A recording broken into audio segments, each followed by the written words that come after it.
And now it's time for today's guest. Jerry Mitchell is the director and choreographer of Kinky Boots, a record-breaking, feel-good hit Broadway musical which can now be seen in movie theaters from June 25th through June 29th thanks to Fathom Events. Here to tell us more is Jerry Mitchell.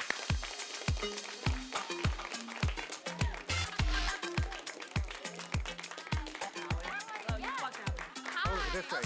And Brittany. Welcome. Shannon. Yes, got it. You go. And Jerry? Yeah, And that's Jerry. it. Love is love, Jerry. right here. Oh, I got Yes, the, love I got the is good seat. love. Let's see your house. We're so happy to have you here. And so I've never got to see Kinky Boots on Broadway, and What? I'm so upset about that. I have. But I got to have a photographer. screening of the film, and so it meant so much to me. I got to watch it this weekend and see the musical finally that I've been wanting to see for so long and never got to see in person. So I'm really happy to have you here. Thank you. And can you talk to more about this experience, this film event that's happening, and what fans can expect?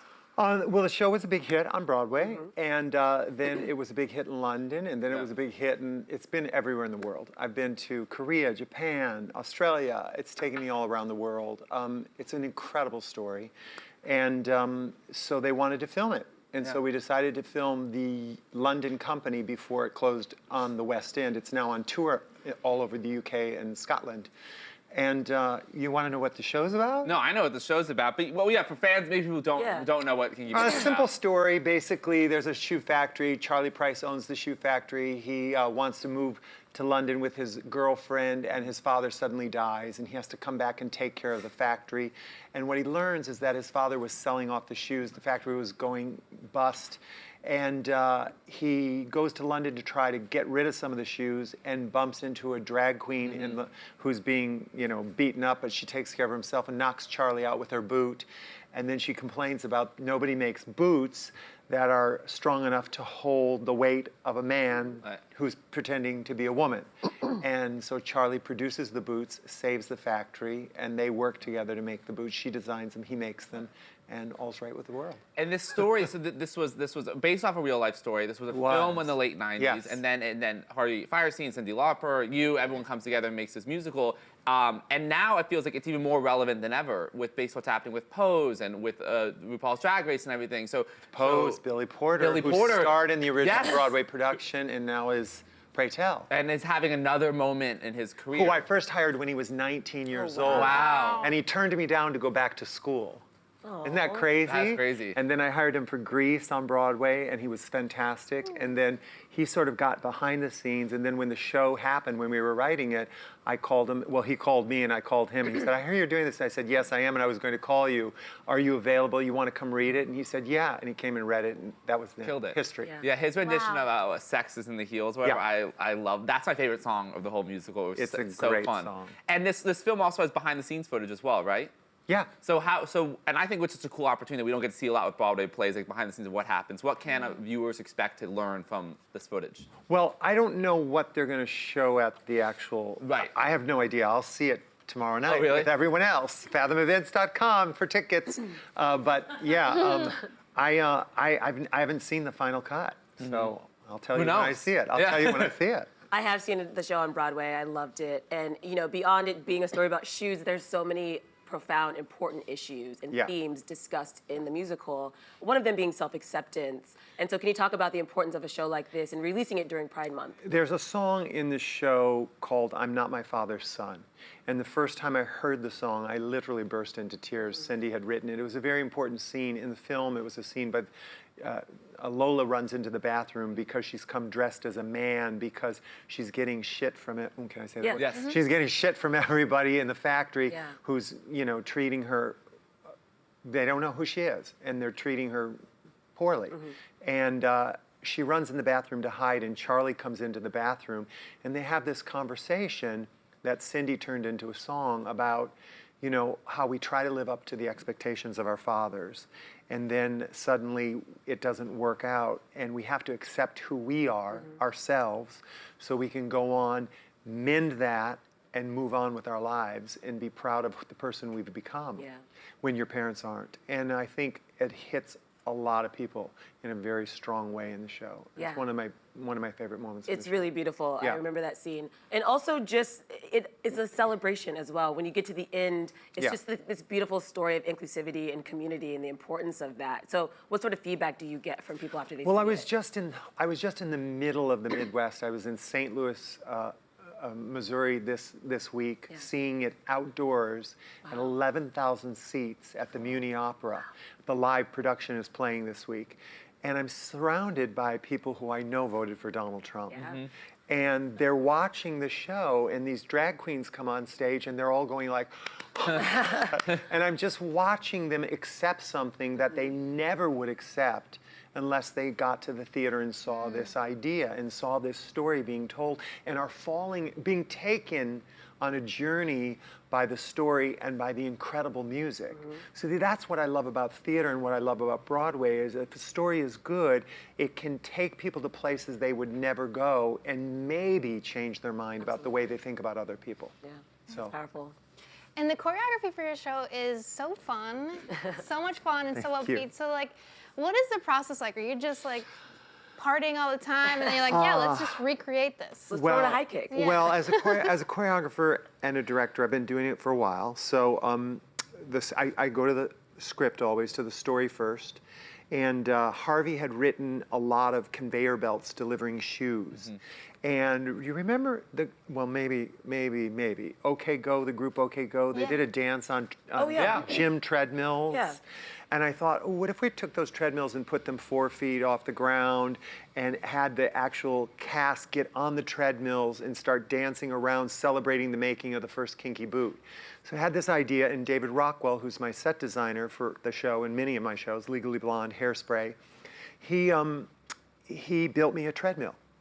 And it was, up table height, and I got on it, and I fell off of it like 5 or 6 times flat on the ground. I thought, oh my God, the actors union will never let the actors get on it. I need handlebars or bars for safety. So I built 2 bars that I could put anywhere I wanted, took that to the next step, then decided where I wanted them. And then there were speed controls. And I said, this will never work. Actors changing speeds, they'll never be in sync because I knew I needed more than 1 treadmill.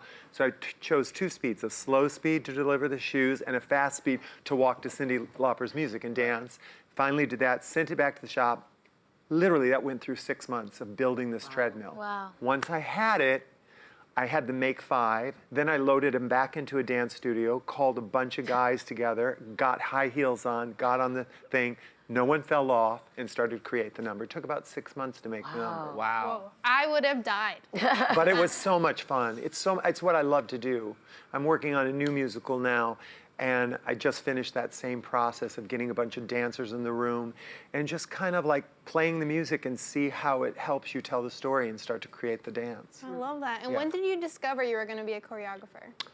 I probably was about 10 or 11 years old, and I used to go with my high school next door neighbor, Amy Firestone, to her baton and tap lessons. Yes. And I would sit in the audience and watch. I wasn't taking. I couldn't possibly take. Somebody find out I was gay. And then she'd come home and she wouldn't remember the routine and I'd teach it to her. Oh my Just God. by Like, were watching. you paying attention? Wow. Just by watching, I That's would teach it to her. amazing. And then I choreographed in high school for the pom-pom girls. They needed some steps. I said, I'll give you some steps. I just kept teaching, and in college, and then I came here. I came to New York as a sophomore from Webster College in St. Louis, Missouri, and my first Broadway show was Brigadoon with Agnes DeMille.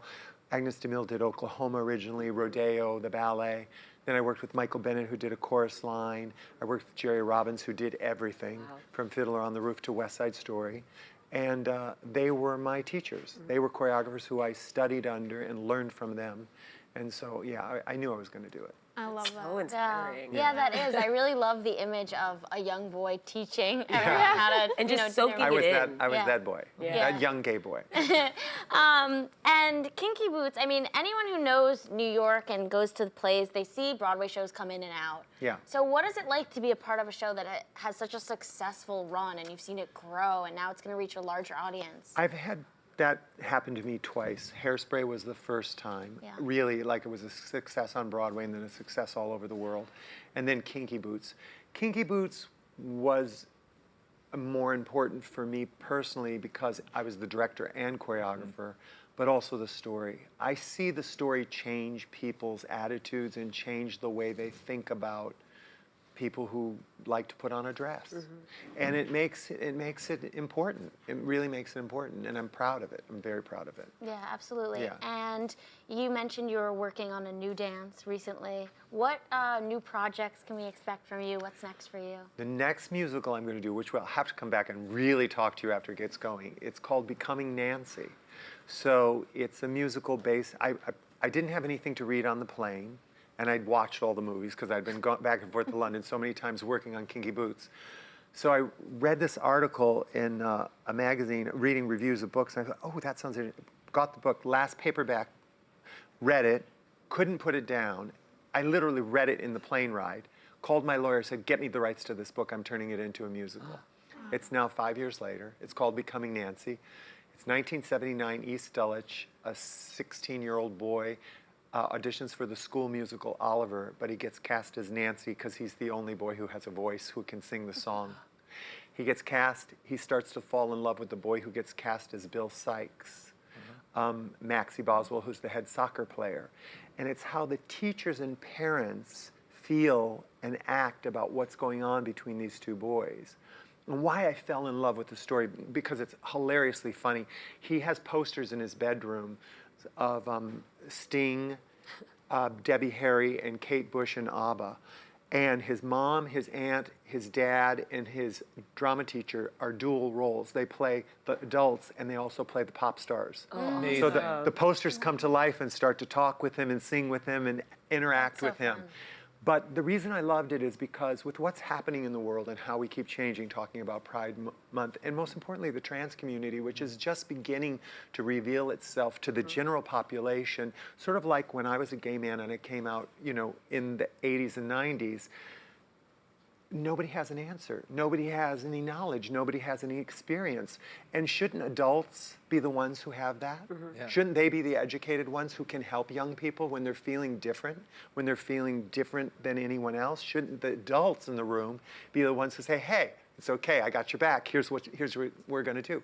So that's what made me love the story so much. And it's such an amazing story and score, and I'm really excited. We're gonna start it down at the Alliance in Me too. Atlanta, and we start in September. That sounds wonderful. It sounds so exciting. I cannot wait. Yeah. Thank you.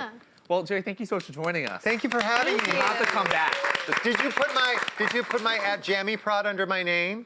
I hope You so. guys all had your ads. I said, you put the at Jammy They Prod. better. Well, just go to We'll make it at happen. Jammy. Go to you go. fathomevents.com if you want tickets. Yeah. Oh yeah, look. Yes. on there. Yeah. We did good. And you can head to fathomevents.com to purchase tickets to see Kinky Boots, the musical, at a movie theater near you from June 25th through June 29th. That's all from us. We'll see you tomorrow, same time, same table. Goodbye, everyone.